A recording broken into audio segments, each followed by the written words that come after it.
지난주에 했던 것 중에서 두 개만 좀 살펴보면요.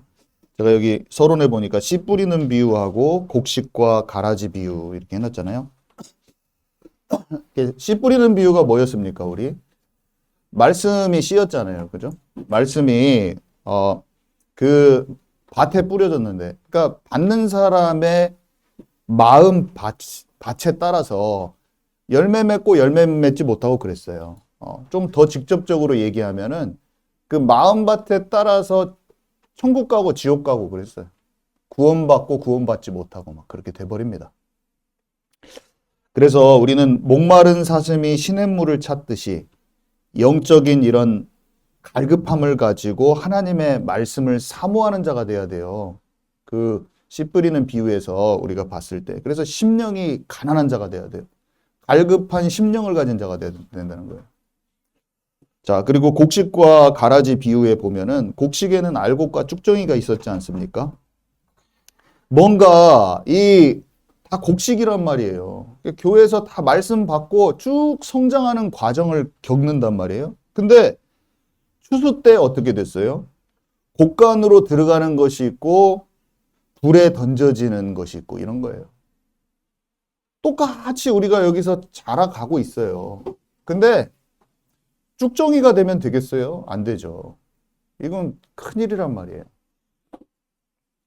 씨 뿌리는 비유를 통해서 우리의 마음 상태를 하나님 확인하시기를 원하고. 그러니까 천국 비유인데 천국이 우리 안에 임하는 하나님의 나라가 우리 안에 임하는 것들을 여러 가지 모양으로 전달해 주셨어요. 씨 뿌리는 것은 뭐예요? 전달되는, 전파되는 거, 복음이 전파되는 거. 받을 때 그 마음을 딱. 그 다음에 알곡과 쭉정이는 그 과정에 어땠냐 이것을 좀 조명을 또 해주시는 거란 말이에요. 그래서 우리가 천국 비유를 들을 때 그런 비유를 가지고 탁 우리 마음에 담으면은 굉장히 많은 것이 조명이 되고 그 조명되기를 예수님이 원하신다는 말입니다. 우리는 사람의 말도 많이 들어야 돼요. 그렇지만 가장 먼저 예수님이 우리에게 말하시고자 하는 걸 조금 더 집중해서 우리는 항상 살피고 마음에 받아야 되는 거예요. 제가 여기서 장난치고 농담 따먹게 하고 또 세상에 많은 철학적인 사람들의 말을 끌어다가 여러분한테 말할 수 있지만 그것보다는 예수님이 천국 비유를 뭐라고 하셨는가 우리는 먼저 보기를 원합니다. 네, 그래서 마가복음 4장 21절에서 25절 제가 기록 여기다 써놨는데요. 이 마가복음 4장은요, 지금 오늘 마태복음 13장 앞쪽에 보면 씨 뿌리는 비유와 모든 천국 비유가 나오는데요. 성경에 이제 마가도 이거는 마태가 쓴 거고 이거는 마가가 기록해 놓은 데는 이런 말이 써 있어요, 중간에. 그래서 이 말이 마태복음에는 안 적혀져 있는데 마가복음에는 적혀 있어요. 그때 당시에 예수님이 왜 이런 비유를 말하는지를 사람들한테 설명해 주는 장면이니까 같이 이해하면 좋기 때문에 한번 들여다 보십시다. 왜 비유로 말씀하셨는가를 예수님이 설명하시는 장면이에요. 우리 같이 함께 읽도록 하겠습니다. 시작. 또 그들에게 이르시되 사람이 등불을 가져오는 것은 말 아래나 평상 아래에 두려 함이냐 등경에 두려함이 아니냐 드러내려 하지 않고는 숨긴 것이 없고 나타내려 하지 않고는 감추인 것이 없느니라. 귀 있는 자는 들으라. 또 이르시되 너희가 무엇을 듣는가 스스로 삼가라. 너희의 헤아리는 그 헤아림으로 너희가 헤아림을 받을 것이며 더 받으리니 있는 자는 받을 것이요 없는 자는 그 있는 것까지도 빼앗기리라. 지금 따로 읽을 때 하고 계시죠? 네. 자, 이게 다른 성경들을 여러 개를 볼 필요가 있는 게 어떤 때는 성경 말씀이 조금 어려워요. 그래서 영어로도 보고 또 쉬운 성경으로 보면 그 뜻이 원어를 놓고 사람들이 해석하려고 했기 때문에 또 여러 가지 이쪽 성경은 이게 좀 해석이 불분명하게 돼 있는 데가 있단 말이에요. 그래서 다른 것들을 참고했을 때 굉장히 뜻이 명확히 밝혀지는 경우가 많습니다. 그래서 NLT 성경에 보니까 한마디로 주님이 뭐라고 말씀하시는 거냐면요. 천국 비유를 주의 깊게 들어보라는 거예요. 그 비유는 얘가 등불을 켜가지고 침대 밑에 놓지 않고 이렇게 비춰주잖아. 그게 뭐예요? 지금 내가 너희들에게 편하게 잘 알려주려고 지금 하고 있는 거야. 비유를 쓰는 것은 숨겨두려고 하는 게 아니라 더 밝히 쉽게 알게 하려 합니다. 그런 뜻으로 등불을 이 위에다 올려놓는다라고 표현을 하면서 그렇게 얘기하시는 거예요. 그래서 예수님이 비유로 말씀하시는 거는 감추려고 하는 게 아니라 더 조명을 잘 시켜주려고 비유로 탁 해가지고 그러면 콱 깨달아지거든요. 그래서 그렇게 하려고 했다는 거예요. 그리고 숨기려는 의도가 아니다. 한마디로 밝히 알려주는 것이다. 그래서 이 천국 비유를 잘 들어봐. 그러면은 더 많이 이해하고 더 많이 받게 될 거야. 근데 듣지 않잖아? 너희들이 관심 있게 귀를 기울이고 듣지 않으면 조금 알았던 것도 다 빼앗길 거야. 어두워질 거야. 영적으로 둔감해지고 무지한 상태가 될 거야. 주님이 그렇게 말씀하시는 거예요. 그래서 이 천국 비유를 우리가 깊이 알아들어야 되고요. 다르게 얘기하면은 예수님에 대해서 이 비유를 통해서 알아듣는 자는요. 예수님께로 더 가까이 나오고 더 예수님을 더 잘 알게 된다는 거예요. 우리가 그분을 받아들이고 천국이 우리 안에 임하는 그 과정들을 얘기하시는 거죠. 말씀을 받으면요. 주님 앞에 딱 들어가면 더러운 영이 떠나가고 성령 충만을 입게 되는 거예요. 죄를 실제로 이기게 된다는 거예요. 이것을 모르면 실제로 추수 때 풀무불에 던져지고 슬피 울면서 이를 갈게 되는 일이 생긴다고 그랬어요. 그래서 지금 예수님께서는 예수님의 이런 천국 비유의 말씀을 우리가 잘 얘기하고 전하고 듣고 하면서 이것이 진짜 우리의 믿음이 죽은 믿음이 아니라 진짜 행함 있는 믿음이 되고 또 그것을 알고 따르기를 원하는 간절한 마음이 돼가지고 사모하면 그것이 풍성하게 알아진다는 것을 지금 얘기하고 계신 거예요. 그래서 우리가 무엇보다 이 예수님의 천국 비유를 지금 말해야 됩니다. 관심 있게 가지고. 근데요, 뒤에 보니까 너희의 헤아리는 그 헤아림으로 너희가 헤아림을 받을 것이며 이런 말이 써 있는데 이게 무슨 말이냐면 예수님의 말씀을 막 저울질하는 사람이 있어요. 여러분도 지금 이 말씀 어떻게 받고 계십니까? 사람의 말로 예수님의 말씀을 저울질하면서 막 내 마음대로 내 잣대로 판단하고 있어요. 아니면 그거를 순전하게 좀 순수하게 어린아이처럼 받으려고 하고 있습니까?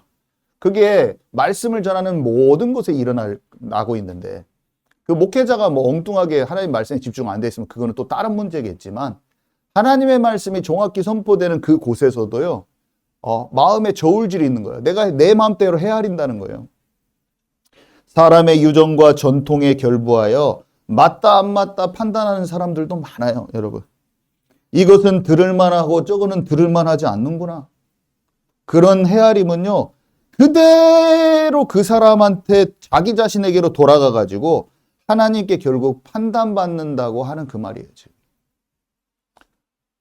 물론 잘못된 거짓 목자, 거짓 선지자의 잘못된 인본주의가 가득 찬 말씀은 분별해서 들어야 돼요, 우리가.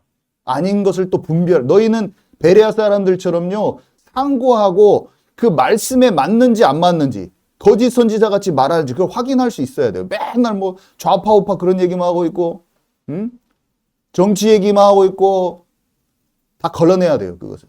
진짜 잘못된 것은 벗어나 버려야 돼요, 실제로. 말씀이 아닌 세상 철학 갖다가 사람 생각으로 하는 데는 벗어나 버려야 돼요. 그래서 소경을 인도할 수 없어요. 그런데 벗어나는 게 맞아요. 근데 말씀이 올바로 선포되고 있는 데서도 거기에서도 내 마음이 막 속에서 잣대로 그 말씀, 하나님의 말씀을 내가 잣대로 재고 있다? 이거는 자기에게 그 헤아림이 돌아간다는 말씀입니다. 아멘이십니까, 여러분? 그래서 그 얘기를 예수님이 비유를 얘기하시면서 중간에 하셨단 말씀이에요. 자, 그러면 오늘 말씀 첫 번째, 밭에 감추인 보화, 진주, 그물 세 가지를 함께 말씀하셨는데 밭에 감추인 보화는요. 자, 앞에는 제가 말했죠. 씨 뿌리는 비유는 말씀이 전파될 때의 얘기고 곡식 비유는 성장 과정에 대한 얘기라고 그랬는데요. 밭에 감추인 보화와 진주 비유는 뭘 말하냐면 천국을 소유한 자의 기쁨을 얘기하는 거예요. 그러니까 천국을 이런 관점 저런 관점으로 계속 하나님의 나라에 대해 설명하기 때문에 우리가 여러 비유들을 계속 묵상하고 들었을 때요. 그 하나님의 나라가 풍성하게 이해가 가는 거라고요. 또 오늘은 이 두 가지 비유, 보화와 진주 비유하고 또 그물 비유는 약간 쭉정이 비유하고 비슷한 맥락인데 그런 것들을 캐치하면서 우리가 보기를 원합니다. 그래서 밭에 감추인 보화와 진주 비유는 천국을 소유한 자의 기쁨인데 두 번째 보니까 보화는 다름 아닌 예수님 그 자체예요. 그죠? 예수님 그분 자체란 말이에요. 예수님을 아는 것이 천국이란 말이에요. 하나님의 자녀가 되어 예수님을 영접해서 하나님의 자녀가 되고 성령 충만하고 진짜 더러운 영이 떠나가면서 죄를 이기고 인간이 지옥 가게 돼 있는 존재인데 이 죄를 대속하시고 용서하신 것을 알고 하나님의 자녀가 된 것을 알고 이 천국이 된 거예요, 우리 마음에. 여러분, 예수님을 믿는다는 말만으로는 천국 가지 않아요. 왜냐? 말로는 입으로는 믿어요, 믿어요 하고 속은 하나님 나라 안 이루어질 수 있잖아요. 당연한 거 아니겠습니까? 말로 천국 가는 게 아니라 내가 천국이냐 아니냐 그걸로 천국 가는 거예요. 말로 천국 가는 게 아니고 내 마음에 하늘나라 이루어졌냐 안 이루어졌냐 그걸로 가는 거예요, 천국이.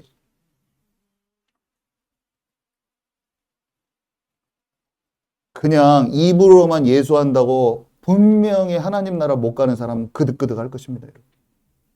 지금은 다 하나님이 다 가르고 있어요. 여러분 그것을 깨닫는 은혜가 있기 바랍니다.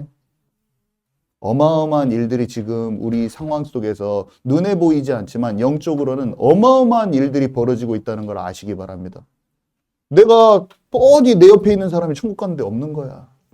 내가 봤을 때 비천하게 보이고 별볼이 없는 사람이 천국에 와 있는 거야.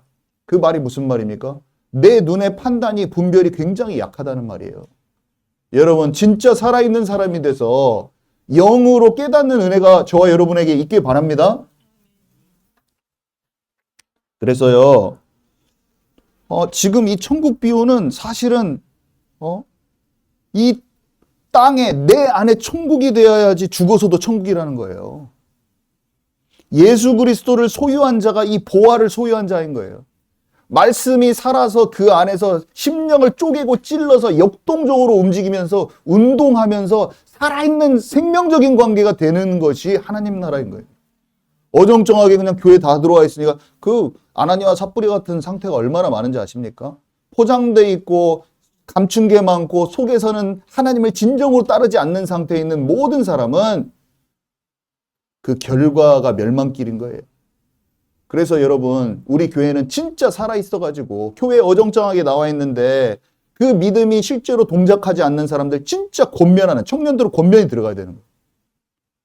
살아있는 교회가 돼야지 괜히 어정쩡하게 교회에 사람 불리기 식으로 하는 게 중요한 것도 아니고 프로그램 돌릴 겁니까? 교회에서 사람이 많이 오면 우리가 기뻐할 것입니까?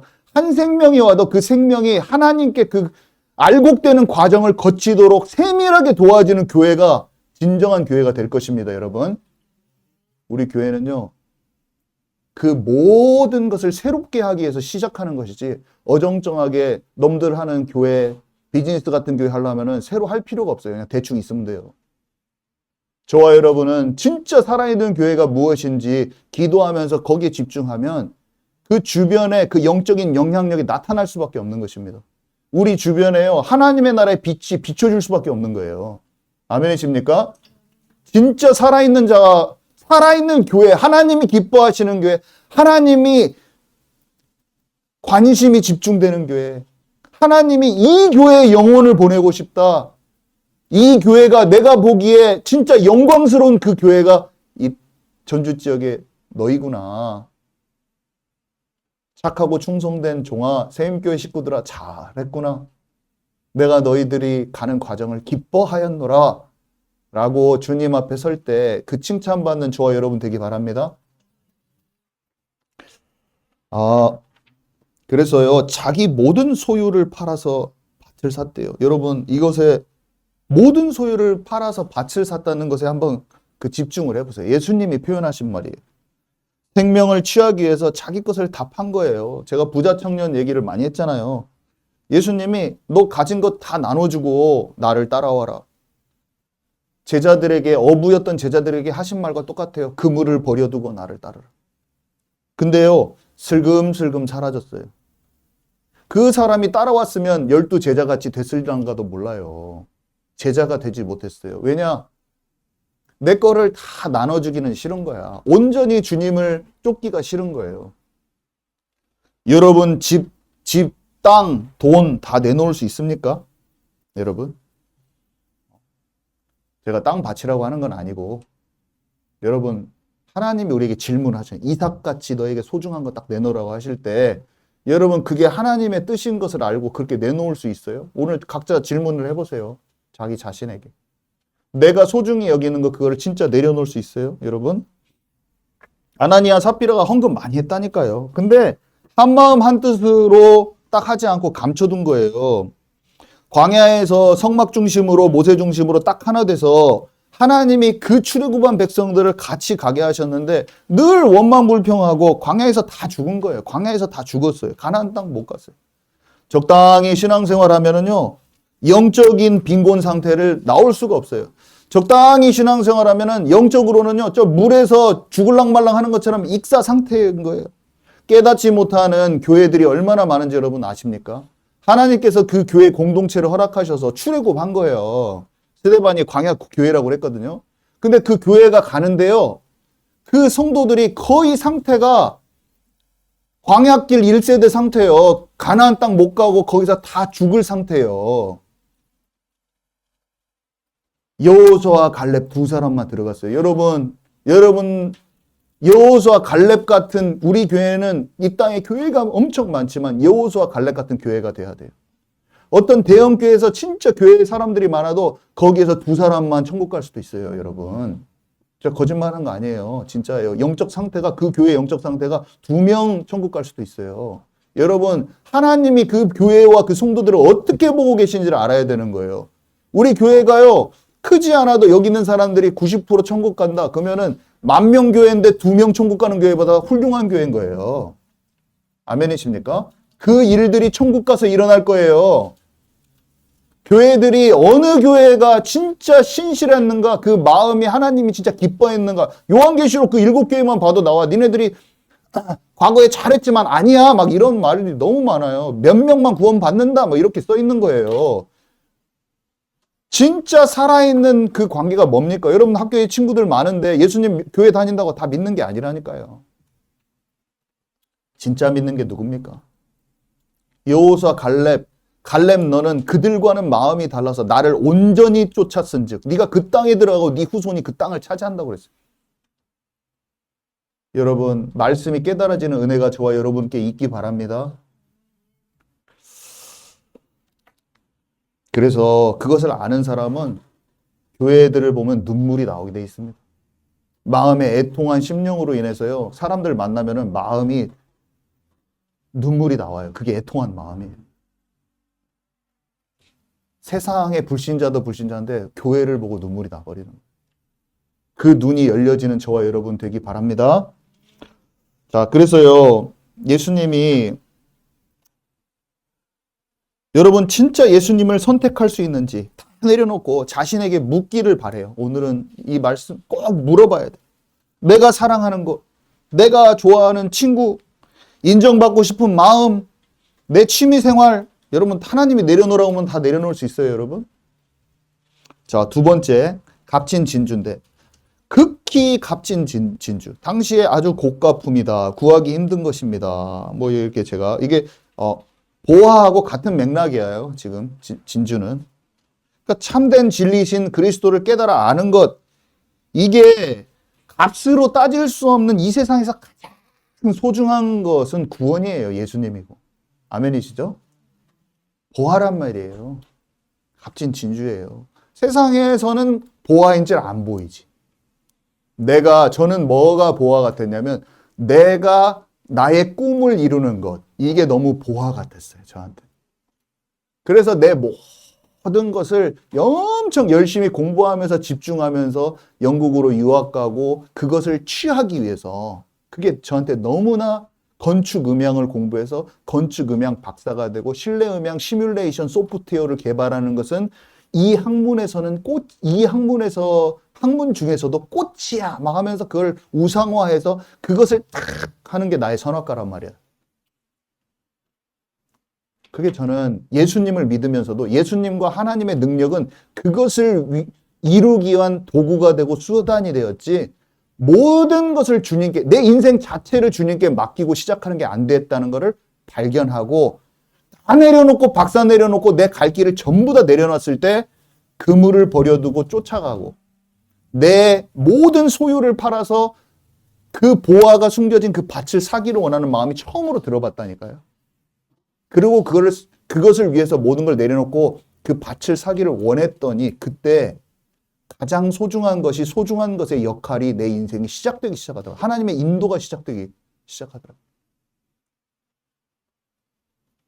아브라함이 잘 먹고 잘 살 수 있는 갈대아 우를 떠나 나온 것과 같은 원리예요. 주님의 인도받기 위해서 자기 집 본토 친척 아비 집을 떠난 거랑 똑같은 원리이고, 엘리사가 아버지 12결의에 속아 있고 가만히 있으면은 부잣집이에요. 자기 배경이 좋아. 아버지 배경이 좋아. 잘 먹고 잘 살고 그냥 등 따셔요. 근데 엘리야는 지명수배범이야. 왕이 아합 왕과 이세벨이 죽이려고 한단 말이에요.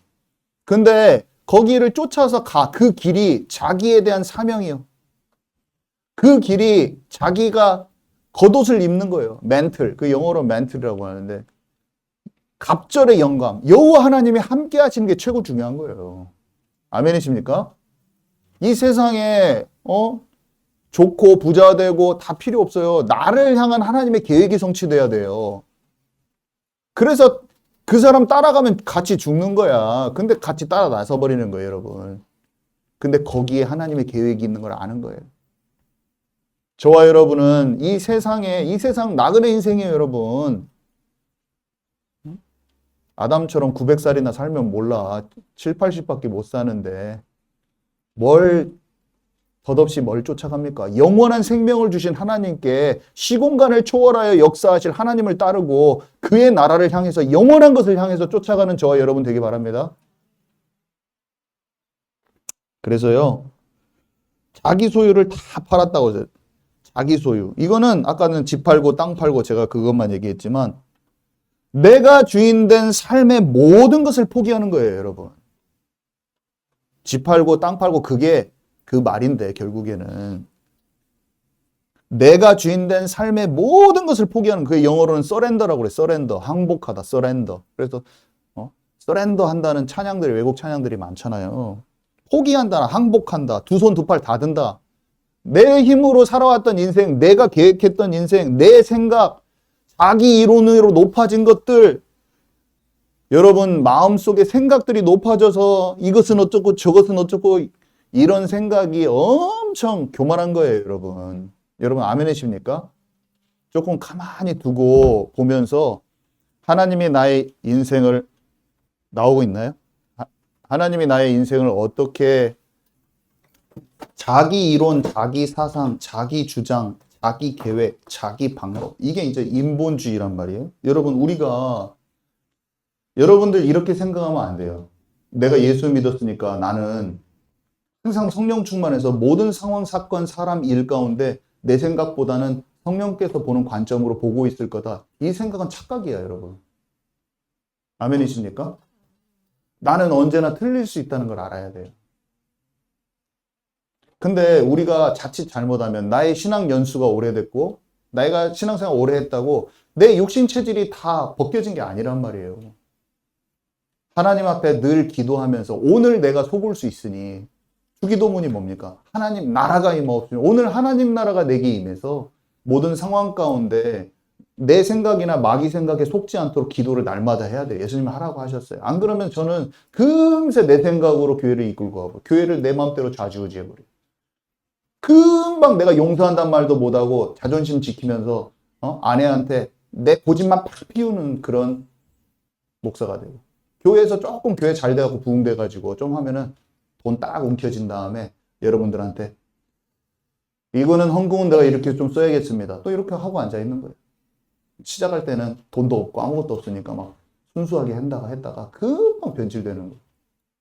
얼마나, 그러니까 육신 체질이 무너지는 게 더 중요하겠죠, 여러분. 큰 사역하는 것보다 사역은 하면은 하나님이 누구나 펼쳐주고 싶을 거 아니에요. 누구나 잘 되기를 바라시지. 근데 돈이고 사람이고 하나님이 원하시는 정확한 청지기가 될 사람이 몇이냐고. 우리가 정확한 청지기가 안 되면 많은 것을 가져도 더 큰 것을 실패케 하는 사람이 될 뿐입니다. 여러분들이 사역을 하는 것도 마찬가지예요. 여러분이 공부하는 것도 마찬가지고 사역도 결혼도 공부도 목회도 다 똑같아요. 뭐가 똑같냐? 주님이 원하시는 대로 안 하면 결국에는 사람 움켜쥐고 돈 움켜쥐고 내 마음대로 좌지우지하려고 내 밑에 군대에서 막 함부로 하잖아. 쫄병들. 왜 그러냐면 내 마음대로 하잖아. 권력이 생기면 그 조그만한 새로운 사회체계 속에서 내가 가진 권력으로 사람들을 휘둘린다고요. 그게 세상 방식이야. 제국들의 방식이고 강대국의 방식이야. 근데 하나님은 어떻게 하십니까? 하나님의 사람은 하나님의 성령의 통로가 되기를 원하고 하나님이 이끄시는 대로 가기를 원하기 때문에 그 사람이 다윗이기 때문에 다윗을 하나님 왕으로 세웠을 때 나라가 제대로 돌아가는 거예요. 우리는 회사든 목사든 모든 것에서 하나님의 영감으로 시시때때로 움직일 수 있는 사람이 그 사람이 리더가 되어야 되는 것입니다. 그래서 우리 교회에서는 자라나는 모든 차세대 청년들과 중직자들과 모든 사람들은 목사부터 그래야 되겠지만 성령의 인대로 제대로 안 받으면 교회가 커질 필요도 없어요.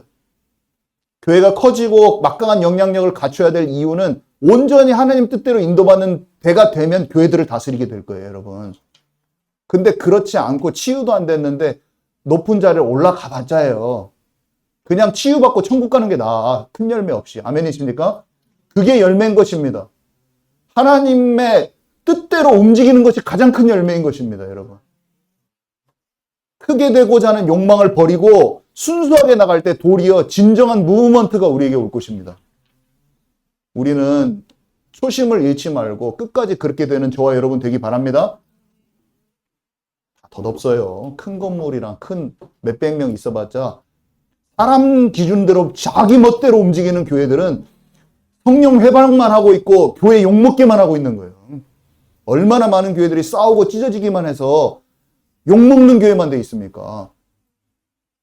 불륜이 판을 치고 죄가 해결되지 않는 기라성 같은 유명한 목사들이 얼마나 교회 욕을 먹히고 복음을 가리우고 있습니까? 연자맷돌을 매는 것이 낫다고 주님이 하셨잖아요. 우리 교회는 그런 찌꺼기 같은 인생이 되면 안 돼요. 하나님이 그러니까 아나니아 삽비라 죽이시는 거예요. 교회를 정결케 하기 위해서. 많이 잘못된 교회에는 아나니아 삽비라 죽이지도 않아요. 교회가 전체적으로 다 무너져 있기 때문에. 아멘이십니까, 여러분? 제대로 시작하려고 하는 데는 아나니아 삽비라 죽는 거예요. 여러분, 영으로 이해되지기를 바랍니다. 여러분의 영이 열려지기를 바랍니다. 자, 그래서 인본주의란 말이에요. 우리의 자아에서 나온 것. 인생을 향한 내 계획, 내 힘으로 사는 인생. 여러분 마음에 차지하고 있는 게 명예입니까? 권세입니까? 지식입니까? 물질입니까? 사람 전통입니까? 사람 전통이 무서워요, 여러분. 자식돌이 하다가 인도 못 받는 거예요. 부모돌이 하다가 부모가요 자식을 쥐어 짜는 거예요, 자기가. 세상 통념 때문에 벗어나지를 못하는 거예요. 근데 뭐라고 그랬어요? 다 팔았다고 그래서 다 팔았다고. 마태복음 16장 24절 우리 함께 읽습니다. 시작. 이해.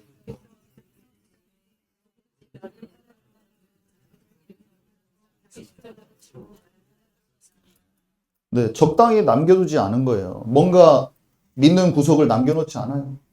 소유욕 남겨놓지 않아요. 사람을 소유하고 싶어하는 것도 버려야 돼요. 인정받고 싶은 마음 다 내려놔야 돼요. 바울은 어땠어요? 세상의 모든 것을 배설물로 여겼다고 그랬단 말이에요. 여기 자기 십자가를 지고 따라오라. 사람들이 이걸 뭐라고 많이 하냐면 제가 저번에 얘기했지만 우리 집사람이 내 십자가요.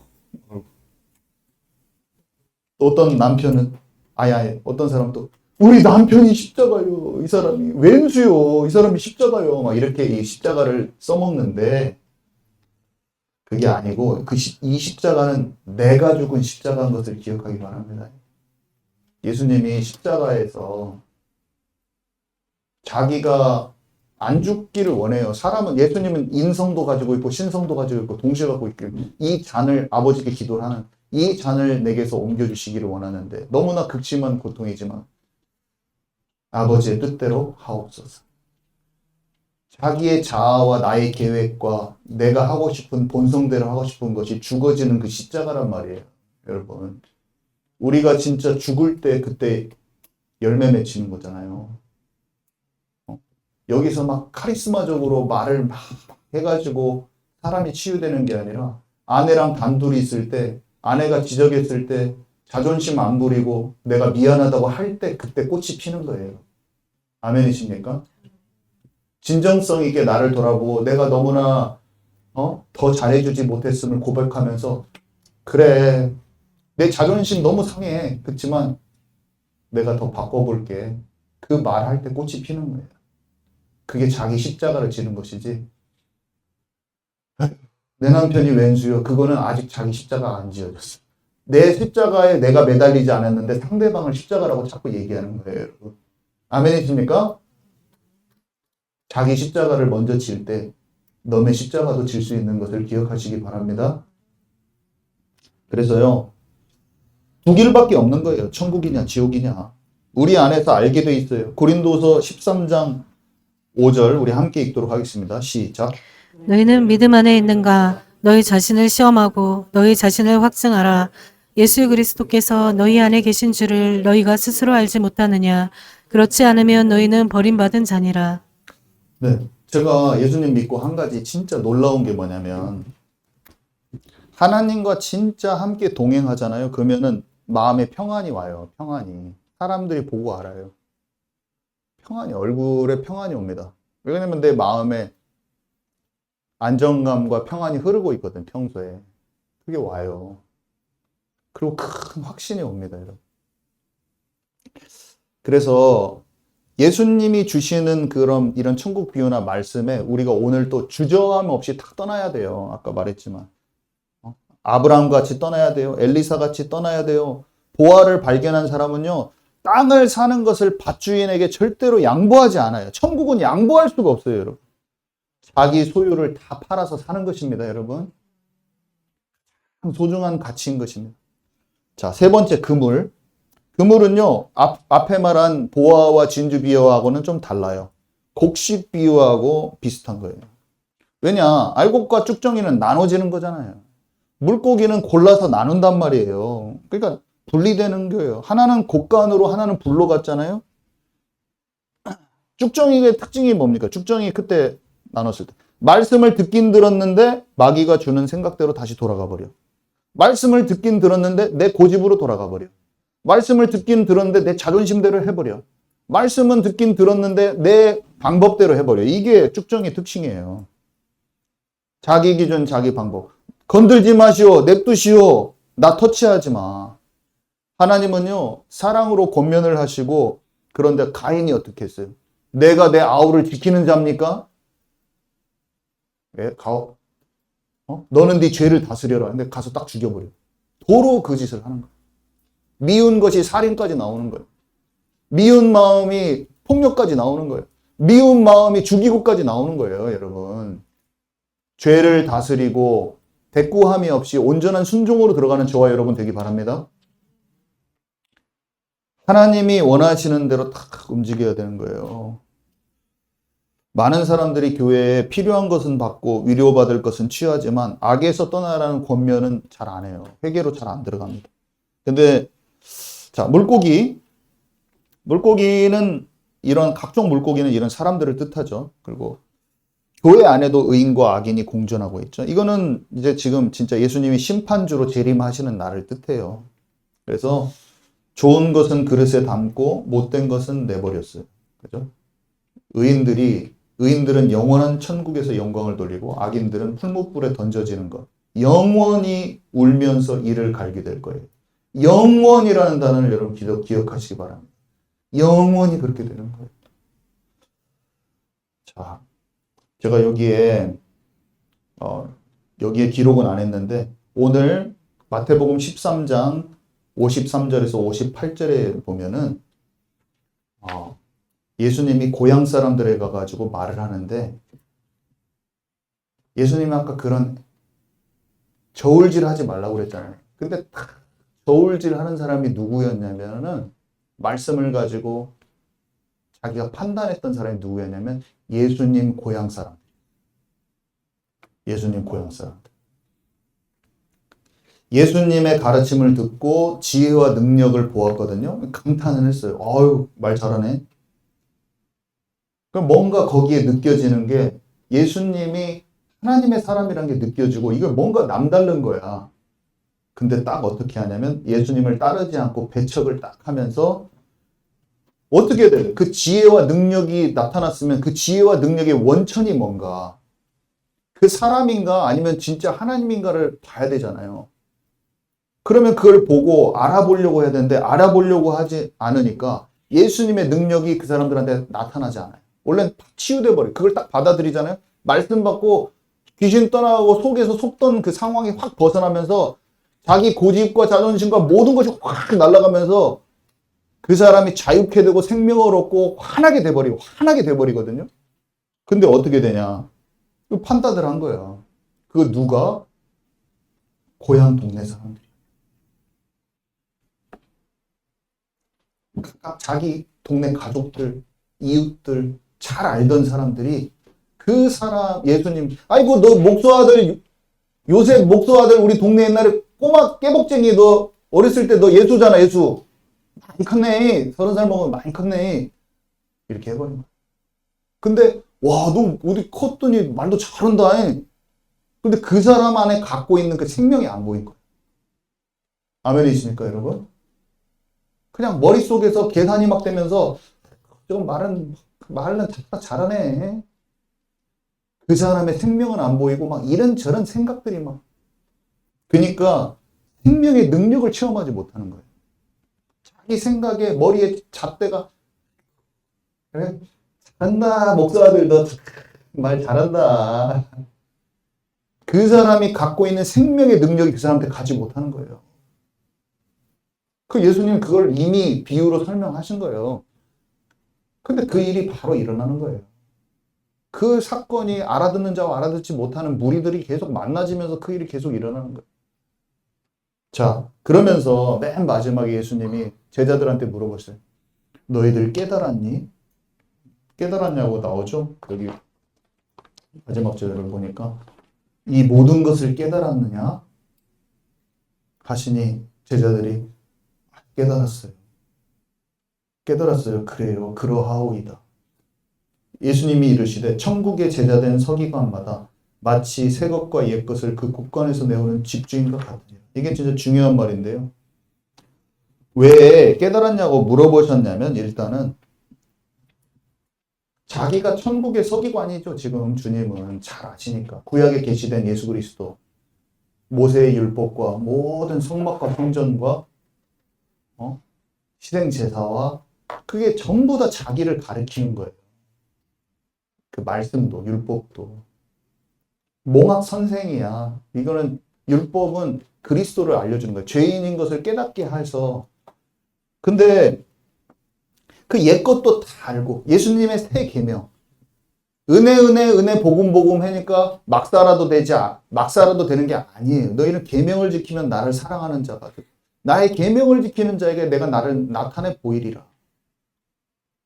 옛 것과 새 것이 율법과 복음이 서로 치우침이 없이 잘 조화돼서 선포될 때 생명적인 관계로 들어간다는 것을 예수님이 표현하신 거예요. 옛 것과 새 것.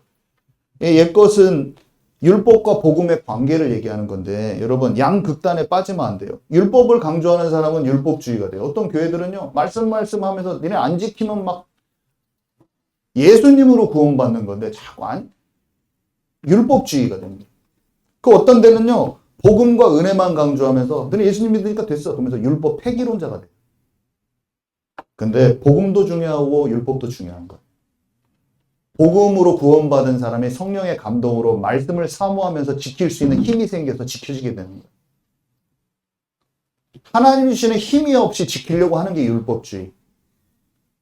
믿어졌으니까 공식적으로 믿는 믿음 때문에 실제 믿음으로 지키는 쪽으로 못 가는 게 방종주의. 그래서 복음을 무시한 율법은 구원이 없어요. 율법이 무시된 복음도 구원이 없어요. 아멘이십니까?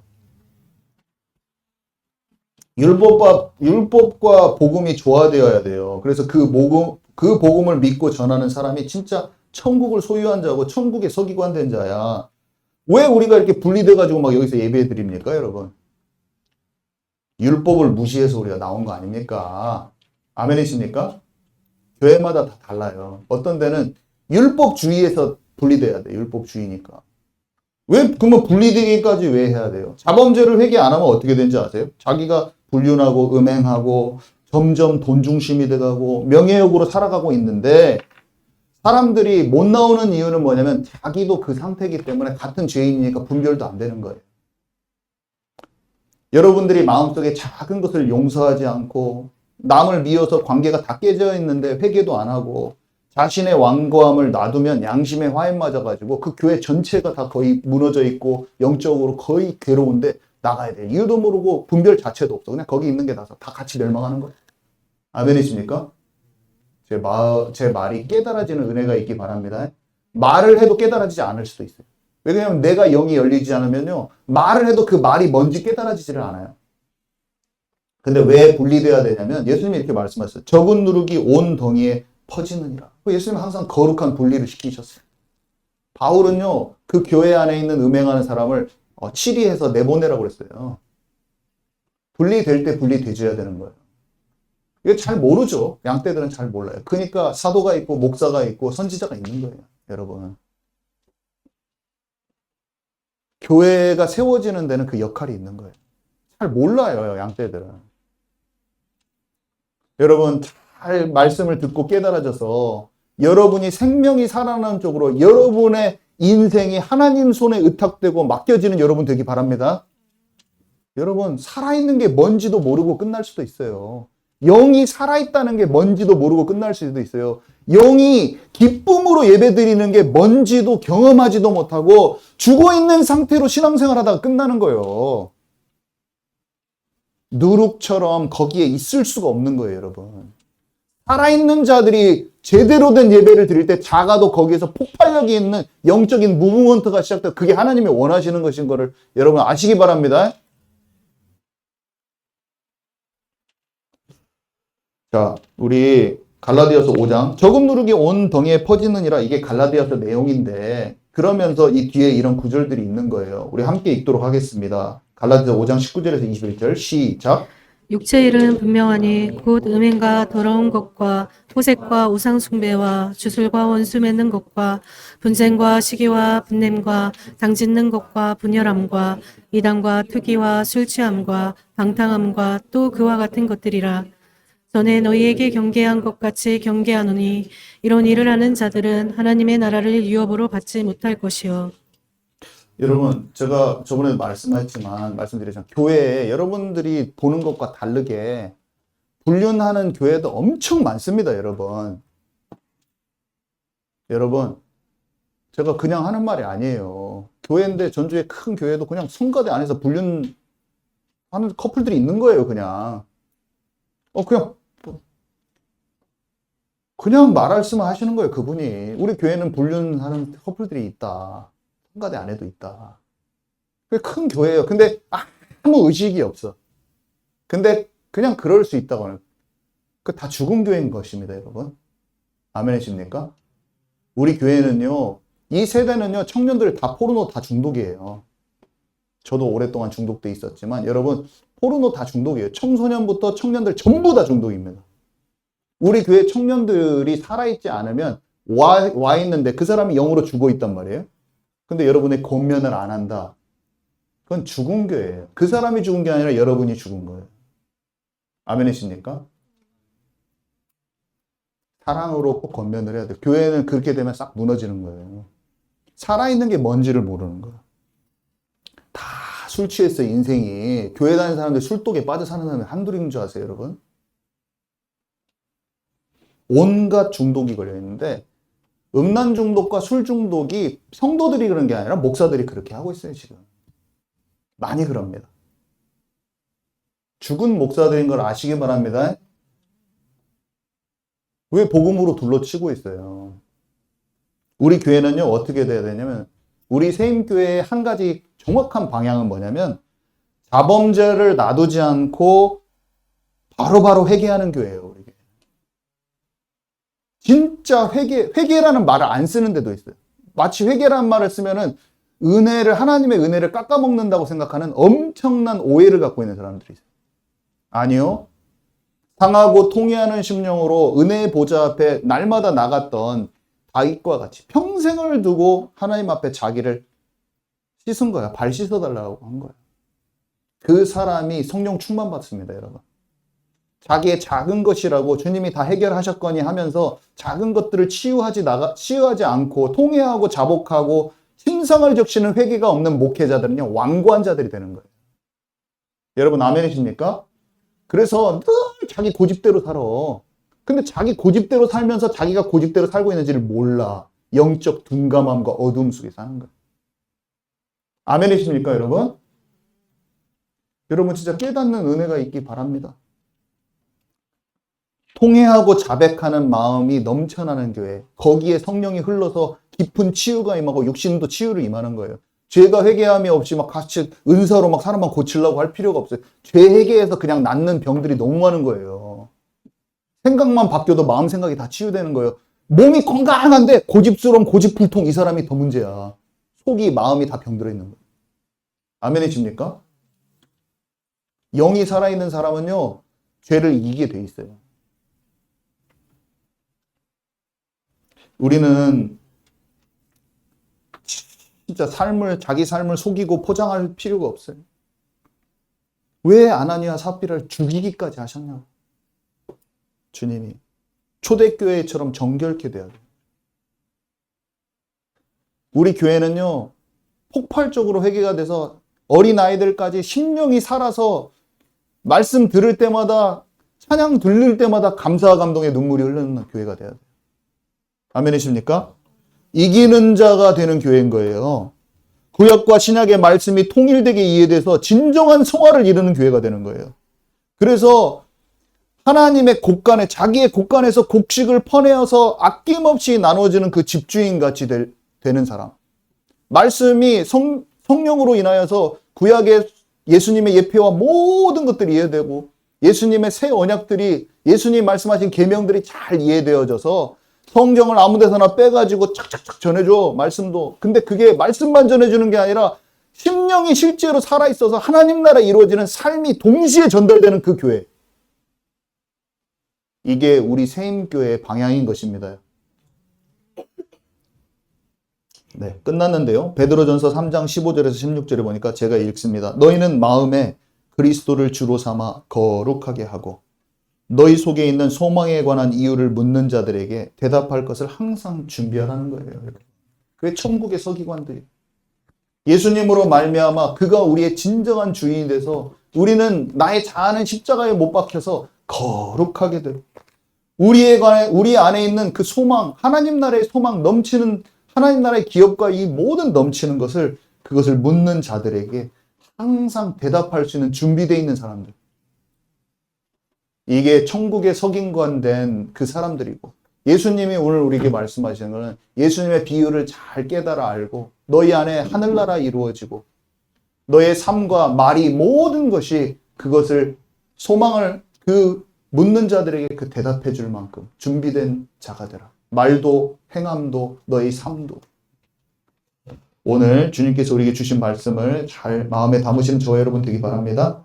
기도합니다. 오늘 말씀을 들은 우리 세임교회 식구들은 진정으로 천국을 소유한 자, 천국의 서기관이 되어 우리의 속에 있는 이 소망에 관한 이유를 묻는 자들에게 정확한 대답할 말을 준비되어져 있는 충성된 증인이 되게 하옵소서. 모든 말씀 살아계신 우리 구주 예수 그리스도 이름으로 기도드렸습니다. 아멘.